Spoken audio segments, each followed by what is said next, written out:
Imagine what these two eyeballs have seen from on board a spaceship. To go around the world in 90 minutes, to see all those sunrises and sunsets. I really value my vision.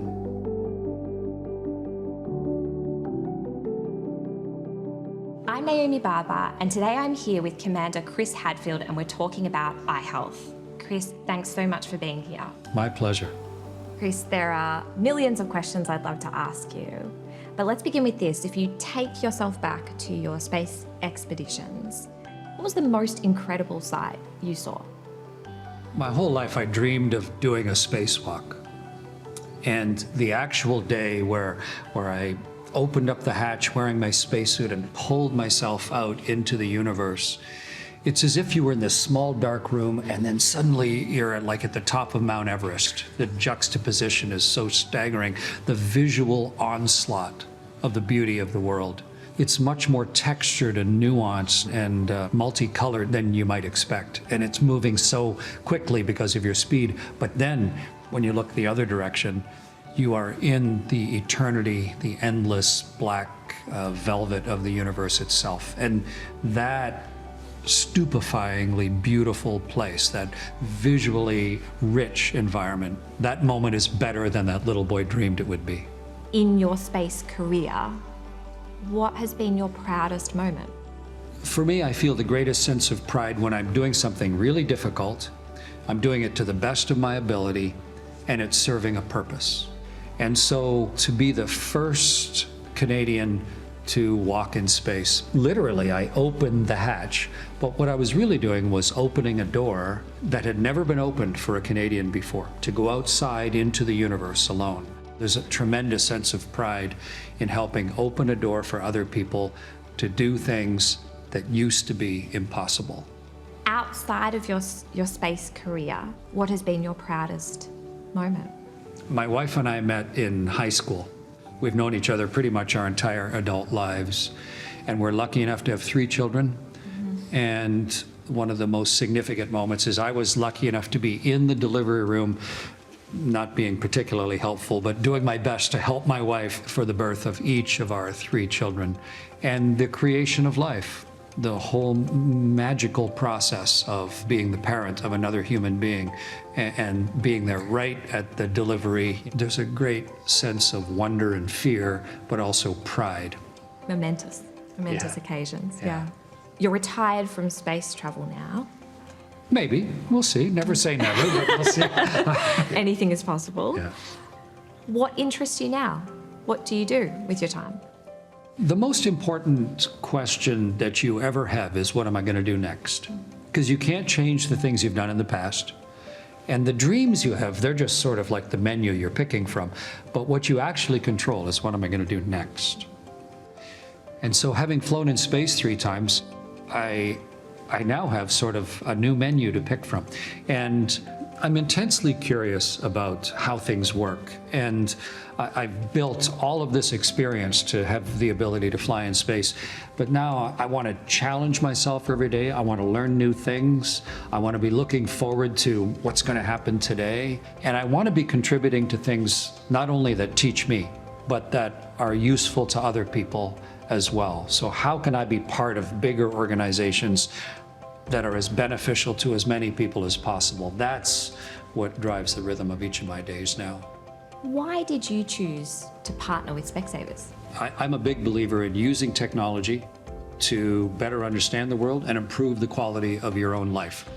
Specsavers is co-aligned with what I think is really important, and that is, let's apply the latest technology and get it available to as many people as possible so that they can address a health issue. Eye issues. Like 1 in 5 Canadians, 8 million out of the 40 million, are at some point going to develop some sort of eye disease. And the earlier you can detect it, then you can start doing things about it. So it's a natural fit for people to be able to take better care of their eyes. I get the feeling you're a person that likes to celebrate milestones. You've just recently had your 65th birthday. Imagine that. I don't know how that happened, but You you're got right. Yeah, 65 years. The Beatles sang about when I'm 64. I can't believe that. But it's better than not turning 65, so it's all right.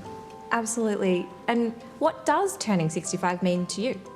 It's a time to look back and think, what is it that I've done in my previous 65 years that I'm happy about? But it's also a time to look forward.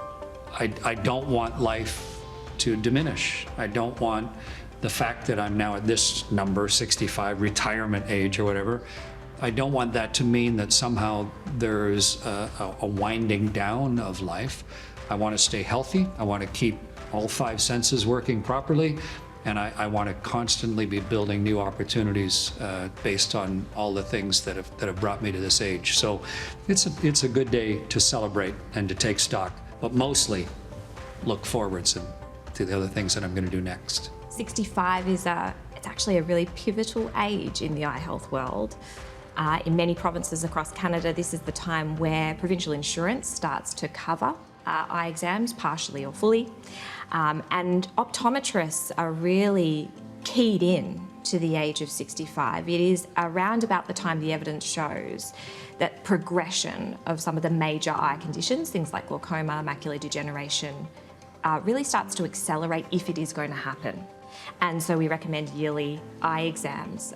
So it's an important date, an important milestone for optometrists as well across Canada. And for me, I've been very interested in my eye health because I've been a professional pilot my whole life. You know, I learned to fly airplanes before I was legal to drive cars. I was flying airplanes at 15 years old, and so I've been getting regular eye checkups my whole life.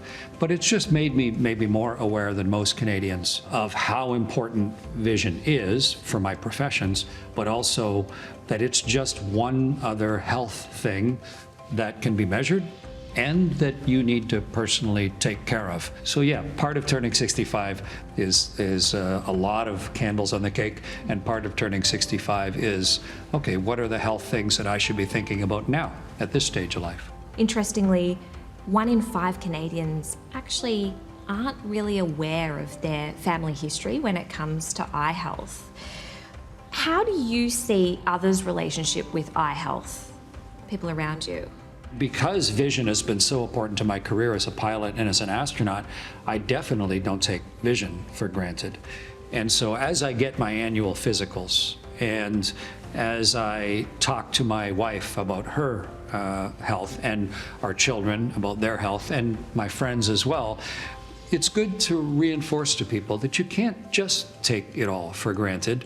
And, you know, a stitch in time saves 9. Sometimes if you can detect something early, whether it's in your heart or your blood pressure or your vision, maybe you can do something about it now that's going to give you a lot of years that you might not have had. So I think regular testing's super important, and that includes eyeballs also.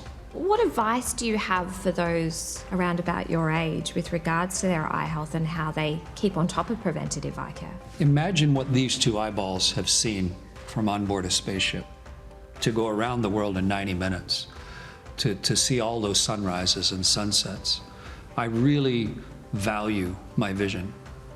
And of course I need it, but I just recognize just what a powerful sense vision is. It is so information rich. And as a pilot, I'm very protective of my eyeballs. I really want to have the ability to see well for as long as I possibly can. And so I get my eyes checked every single year. And not just, hey, can you read the eye chart? But, you know, what is the pressure inside my eye? And get someone to look at the back of my eyeball and look how things are changing over time. It's so easy as you age to pretend you're not getting older. I'm guilty of that as well. But I think it's important to be realistic with yourself. And as you get older, health changes. And one of the things a lot of us see is, hey, now I'm wearing glasses, or now I'm wearing, you know, bigger glasses in order to read, or whatever. At nighttime, I can't see quite as well. So it's a great chance to remind yourself and to remind the other people your age, hey, go get your eyes checked. It used to be impossible to do anything about your eye health. We only invented eyeglasses, you know, just not that many lifetimes ago, when Galileo first built a telescope. What enabled him to see the moons of Jupiter and Saturn and recognize that the Earth wasn't center of the universe, it was essentially little glasses, little bits of glass that we polished that improved his vision so that we could see the universe. That's all brand new. And in the last 20 or 30 years, we've continued to invent machinery that just allow us not only to see better, but to see and understand how vision works. Don't treat your eyes like it's 1,000 years ago. Take advantage of all of the stuff that's available so that you can have the vision to see the universe around you, just like Galileo did, for as long as possible. Really appreciate your time today, Chris. Thanks for joining us.